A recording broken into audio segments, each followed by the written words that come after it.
Good morning, everyone. Welcome to BizChicks TV. This is the place where you can find tips and tools to help you do business better. We're here to help you run a profitable business that's fun to run and to take the hassle out of your hustle. And today we are here with Coach Caren talking about bringing those profits in daily. Coach Karen's here all the way from Toronto, Canada. She's in the house, and we're excited because she is helping us change our minds about what we think about money. So, with that, let's get our minds reset with Coach Caren. Good morning, Coach. How you doing this morning? Morning. Fantastic. Hi, guys. We're catching us live or on the replay. We appreciate you. And we are finishing out this month with a bang. All this month, we talk about different types of wealth. And the ones we covered were, there's so many, but the ones we covered were time wealth, physical wealth, and time meaning the freedom that you can give yourself when you get to the point where, you're able to, and all this come with plans. The physical wealth is your being physically fit, being healthy, and that sort of thing. And then last week we covered social wealth, and that's something built into relationships and just the way we operate in life. And we want to, take stock of those things because some of us are in it already, but we don't understand that's what we have. So, building community, building relationships.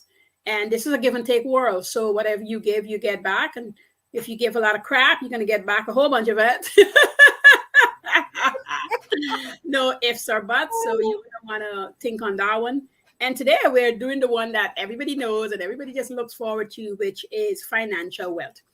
And it's easy to talk about because we know directly what it is. But the reason I left it for last is because I wanted you guys to see the other parts of it, understand it's encompasses more than just money. When you start seeing it that way, you understand. You don't drive yourself in a hole building wealth.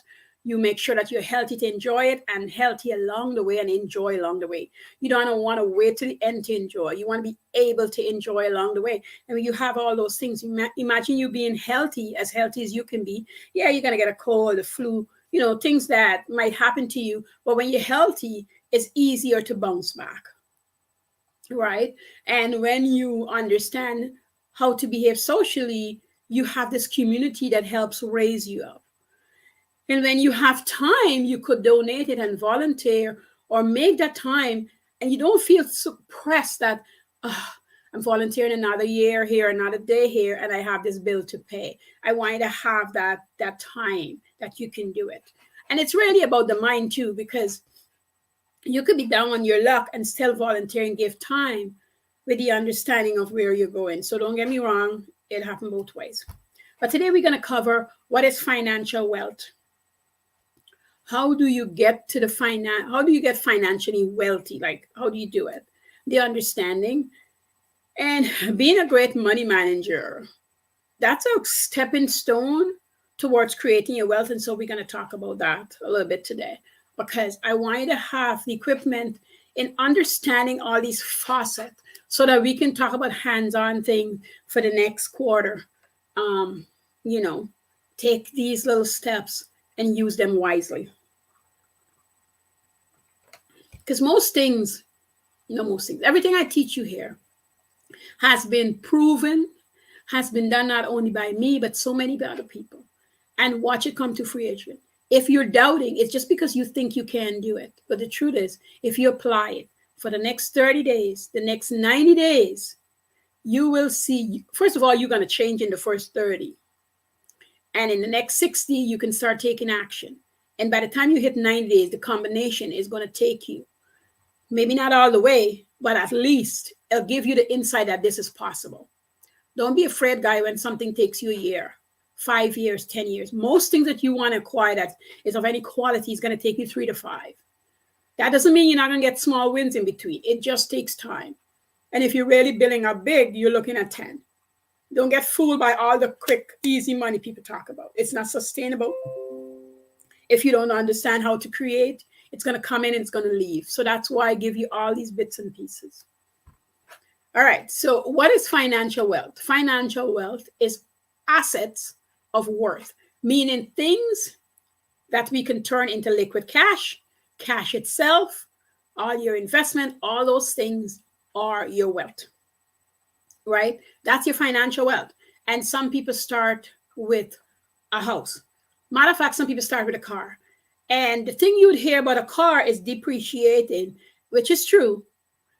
And it's not an asset. The reason I still call it an asset, because if you drive to work and come back home, I'll tell you about how you could do that. But you'd want to know that you're doing something else with it so that becomes an asset. Maybe these days you can rent it out. You can be a private hire. You can do so many things so it become part of your asset pot. If you bought a home is a liability while you're paying a mortgage into it. But if you can rent out a room or a section of your home, then you're building asset into the home. If you're in a place where you can, a friend of mine, she was so strapped, and I said, she can offer parking. That was her only asset to build at the time. I said, offer parking, because she wasn't driving a car. I said, the parking space stays empty. When are you going to get a car? I don't know. I said, let's plan. If it's going to take you a year, fine. So you could rent the spot for a year and work towards a 6 months goal for the car. If it happened before, it happened before. But that way, she had this, I don't know when I'm going to get a car, versus us sitting down and say, okay, how much could I spend on a car, and how are we going to work towards that money to buy the car? And when the car is not being driven by you, who else can drive the car? That part panicked her for a while. But once she understands the financial gain from it, she starts seeing there was things that could be done.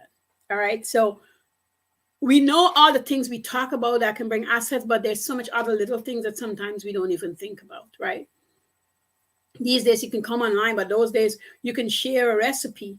And yes, you can share a recipe and give it away. But if people need enough and you realize you got a lot of them, you can put them together and sell it as a package. There's always ways to make a way in what you have. Whatever is in your hands, guy. When you're building financial wealth, I don't want you to go crazy with working nonstop, but I want you to figure out the hours you're willing to put in and what you can create to keep building up your assets. It's in your hands. I was finishing up one of my books, and the last chapter I wrote on blessings. And we always hear blessings are a disguise, but from writing and pulling out what's inside of me, I realized that our blessings are in front of us.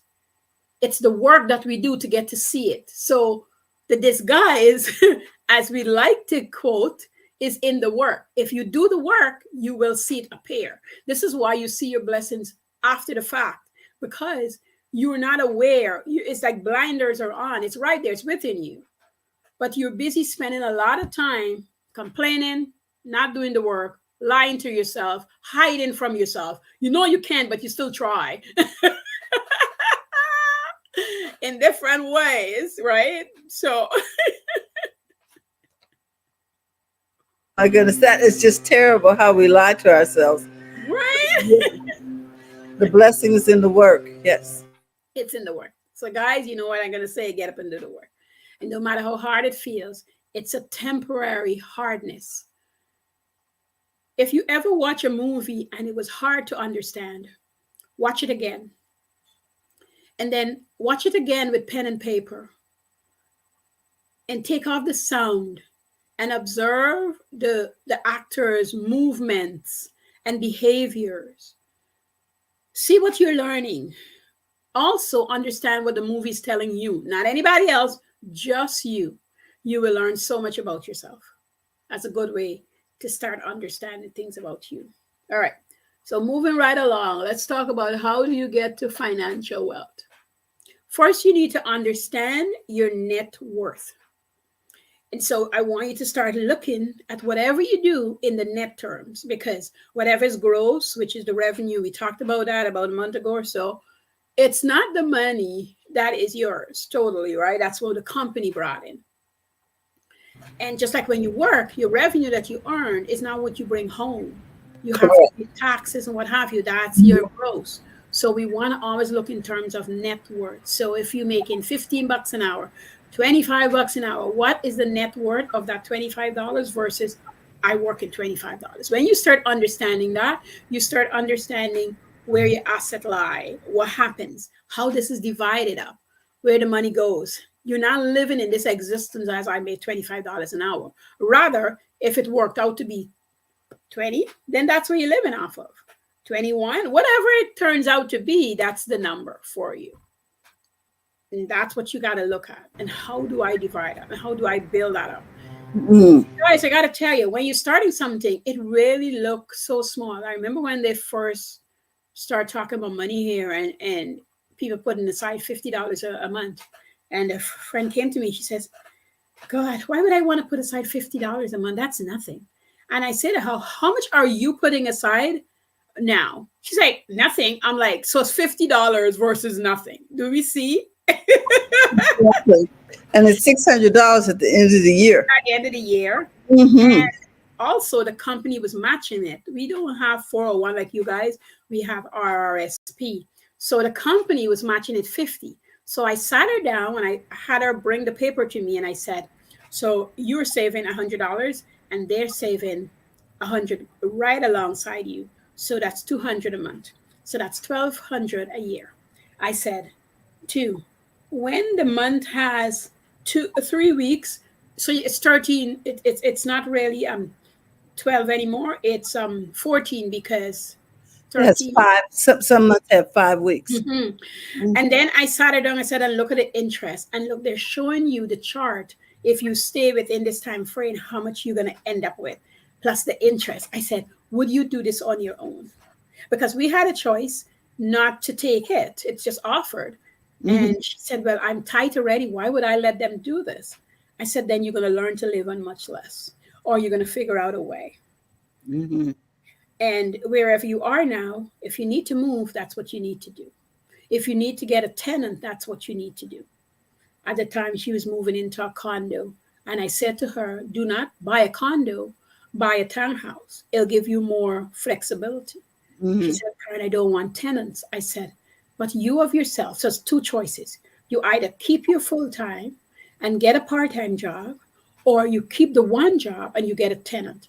Go home, take a week or two, make a choice. But at this point here, we need to look at how you're going to build your asset because she was a divorcee and she was now learning to live on her own. She didn't have a Mhm. lot of income and she was suffering emotionally and all that stuff. So I was like this rock to, keep her going. And I know it's hard and she couldn't listen.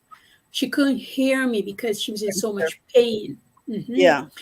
And one of the things I was telling my sister this morning, because we in a group and we talk every morning, I said, one of the biggest things that I taught myself, but I didn't know I was teaching it to myself. This was a skill I developed probably around 10 years old it started, but I didn't know it was a skill. So I would learn to departmentalize my mind and purpose of thinking. So I literally can pick up whatever I'm thinking, park it, and focus on something else. Now, I want to tell you, while you're doing that, whatever you park is going to remind you over and over. Your skill is going to build every time you said to him or her, in my case, Karen, I know the problem exists, but I can't deal with it right now. We're doing math. And so you focus. This is part of focusing. And I would say, yes, I know I have to do that, but right now we're in a math class. And literally, I mean, I have gotten to the point that people in class kind of recognize me like, oh, what are you doing? Who are you talking to? I literally sometimes speak it out loud. Karen, we're not doing that right now. We're Mhm. doing math. And my teacher would say, Karen, are you good? I'm like, yeah, we're okay. But that was a skill I was building and not realizing that I was building Yeah. it. So it allowed me when hardship was happening or stuff was happening, I could literally be in the worst situation. I don't like it, but I could be in the worst situation, understand what it is, take it for what it is, understand that at the moment I can't really fix it, set up a bunch of questions to answer, and then move from it to what's happened, what I could do, Mhm. instead of fighting what I can't do, because fighting what I can do paralyzes me and I can't go forward. So for me to go forward, for me to take in my math class and pass my exam, I needed to park that what was happening at the moment. And it's one of those wonderful skills. So when you understand that, whatever's happening to you, and it's you're gonna feel it. You need to go home and cry later. But at the moment, you have to let it be. Like you have to show up to work.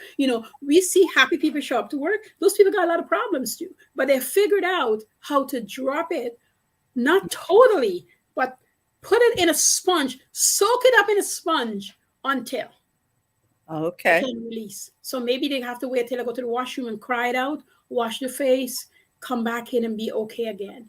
Maybe they have to take several breaks a day to get there. So whatever it is you need to do, I want you to understand that I know it's not an easy task to go building your wealth, especially if you never had any.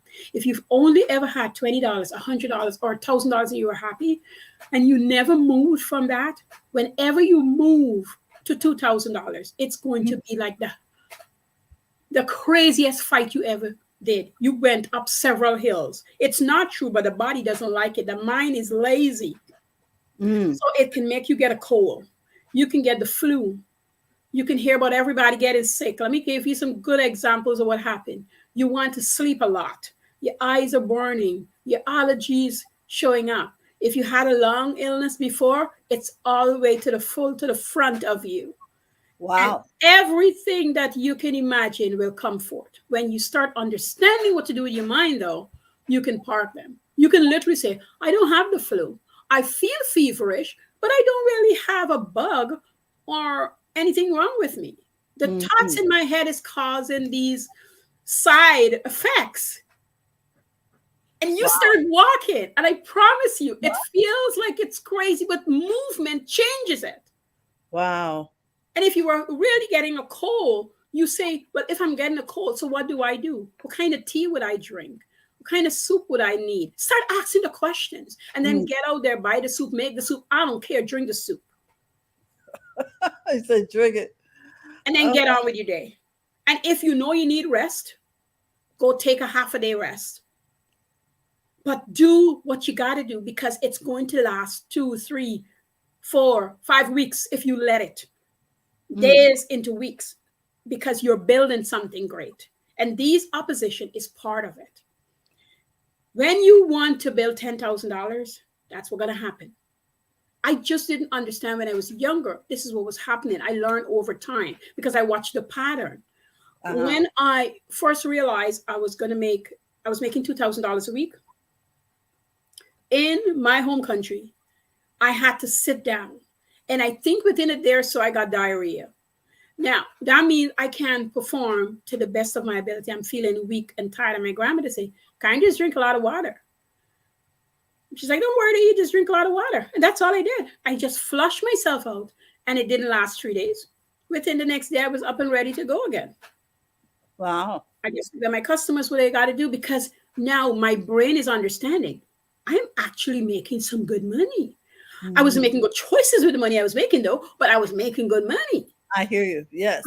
And it woke me up because I needed to raise $5,000. And so it woke me up with what I could do.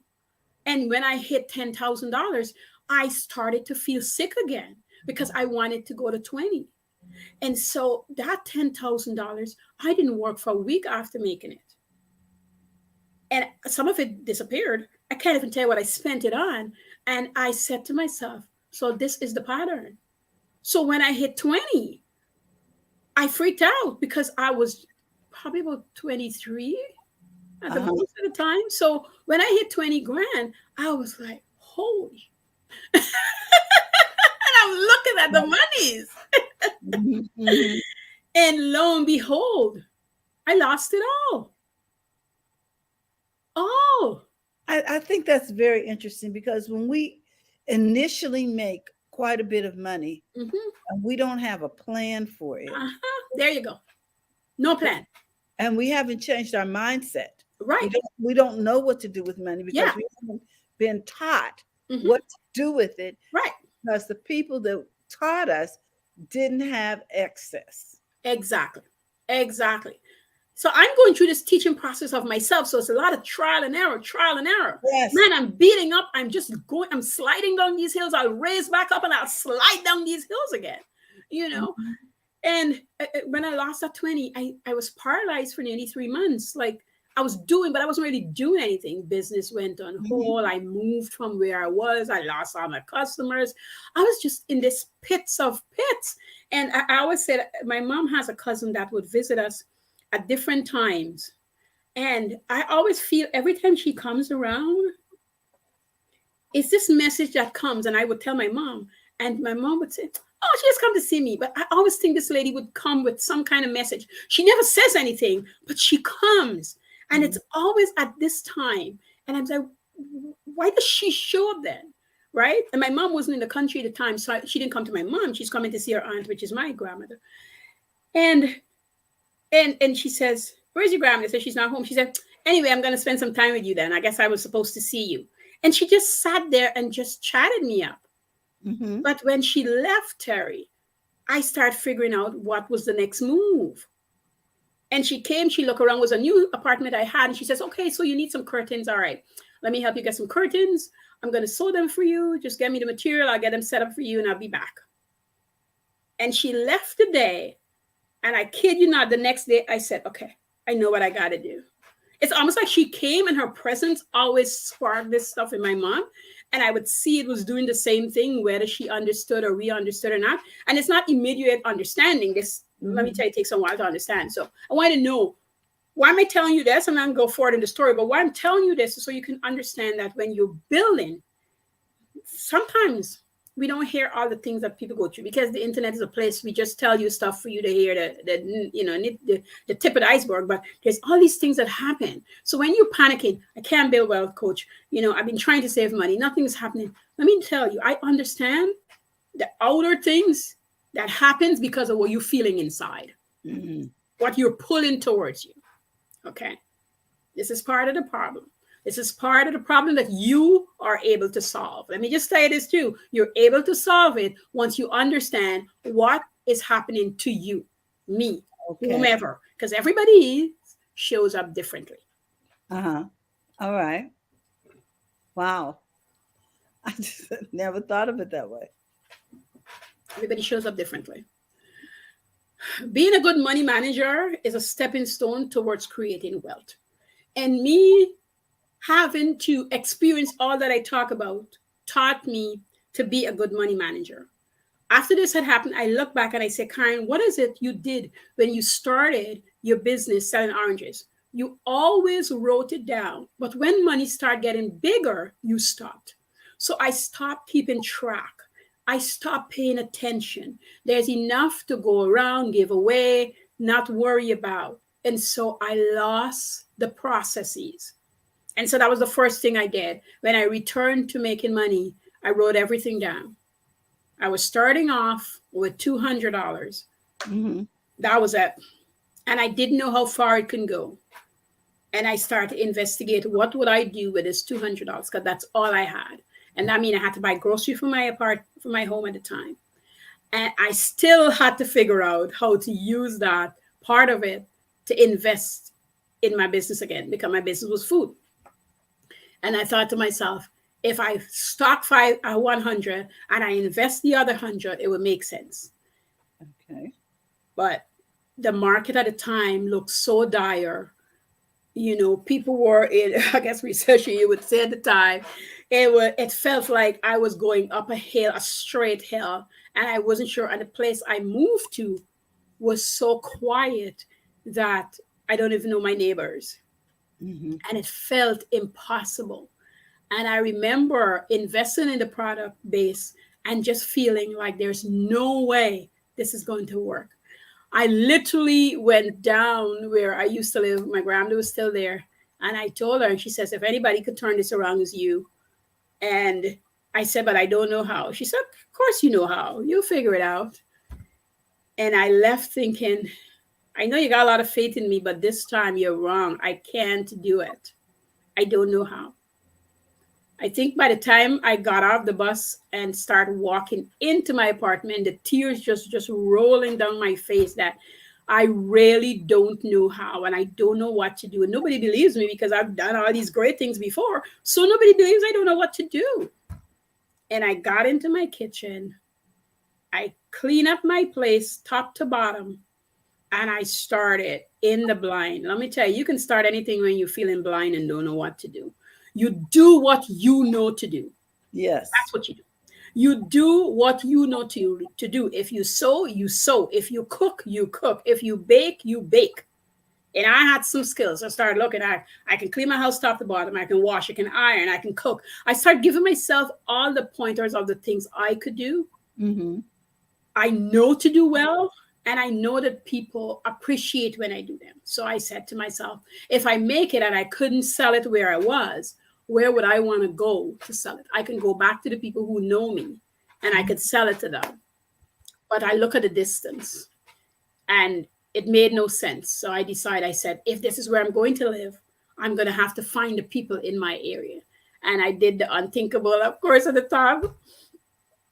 I put a booth outside where I live. I put a little table, not really a booth, a little table. And I put everything out that I made. And Terry, when I tell you I'm putting this thing out at a place where it made no sense and nobody's around, I don't see anybody passing. But I said, people are always watching. Mm-hmm. Mm-hmm. And I stepped inside to get something and I came back out and I saw 5 people standing at the table watching the product. And I said to them, I said, you like to get anything? And they're like, no, we just came to see who is crazy enough to put a table when they don't see anybody. All right. I said, so you got to buy something?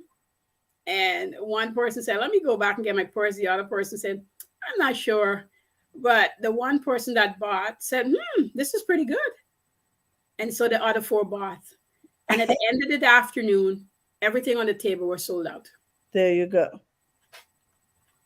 You got to do it when you can't see, guys. That's the message.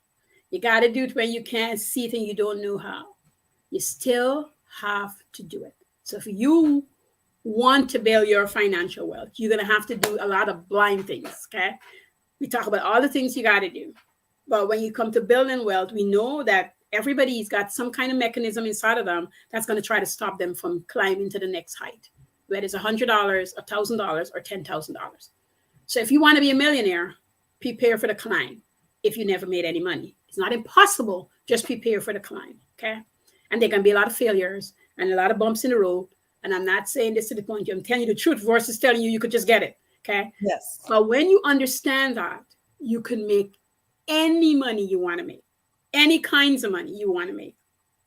There's some rough spots, of course, but you'll be able to understand what your assets are so you know what you're working towards. You understand your net worth, you know what you're working towards, and you understand how to manage it all. You have to know how to manage it. If you got $100, I ask you to manage it. That means you got to sit with pen and paper, and I'm going to explain how. And you have to understand what the $100 you want it to do, not what it's going to do, what you want the $100 to do. And no matter who tell you differently, do not sway from it. Make the $100 do what you want it to do. That means you're managing your money versus your money managing you. Wow. This is so important. And you know something, Coach, let me come in here and talk to you for just a second.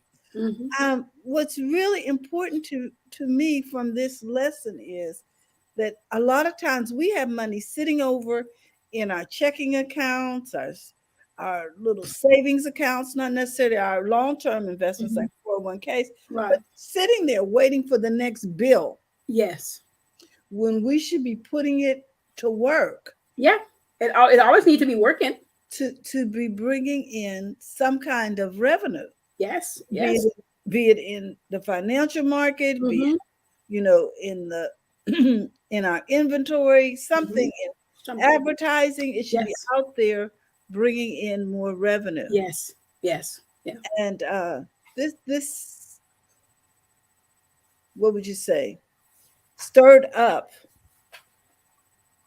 how I think about what am I really doing with my excess capital. Mm-hmm. Yeah. I mean, the reason people are millionaires and billionaires is because they don't sit with whatever they have. When my dad used to get 3 pensions, And one of the big thing was he lived off of one as though that was it. The other two he invests all the time. He always invested in something, somewhere or another. Didn't matter what it is, it was always something. People say, "What are you doing?" But it keeps his mind active. That's the other thing he said it made him do. It made him be aware. He was very much aware of his monies, his what's happening, keep updated with the market, where he needs to move things from to where he was very active in that sort of way. And we have to be.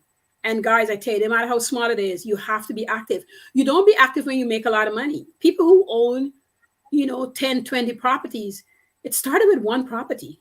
Remember, everything started with one property. I started this business world with one orange. It's not big. It starts very small and then you grow into it. Some people start with a lemonade stand.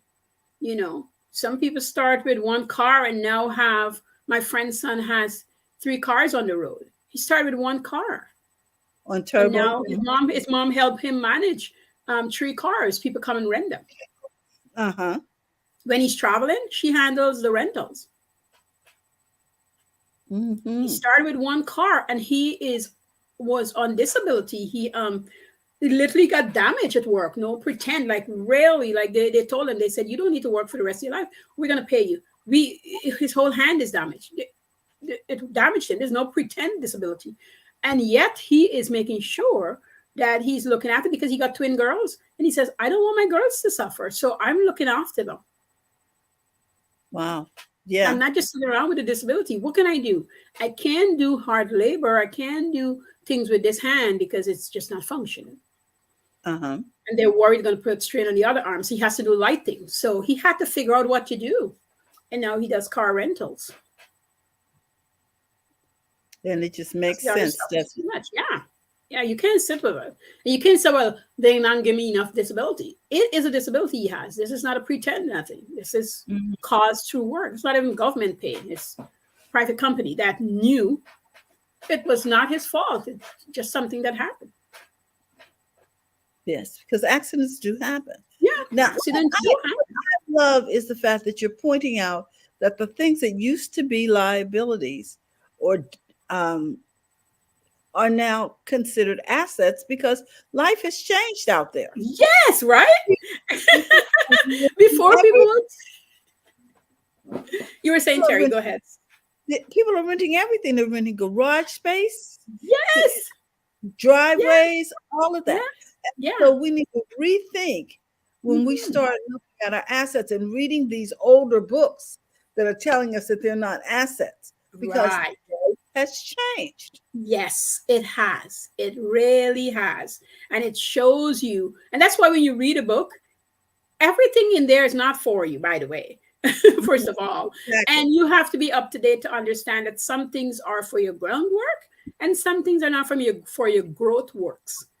So if you're growing, you don't need that book anymore. You need something more fresh, something more relevant, and you need to listen to new stuff because you're in this new age. So that sort of thing, you're going to want to think about. So yes, guys. So that's what I have for you today. The month, I think it was a good month. This was a good, I enjoyed bringing this to you guys. It's been a great month and actually showing us an appreciation for the different types of wealth. I don't think a lot of times that we even think about the fact that there are different types of wealth. True.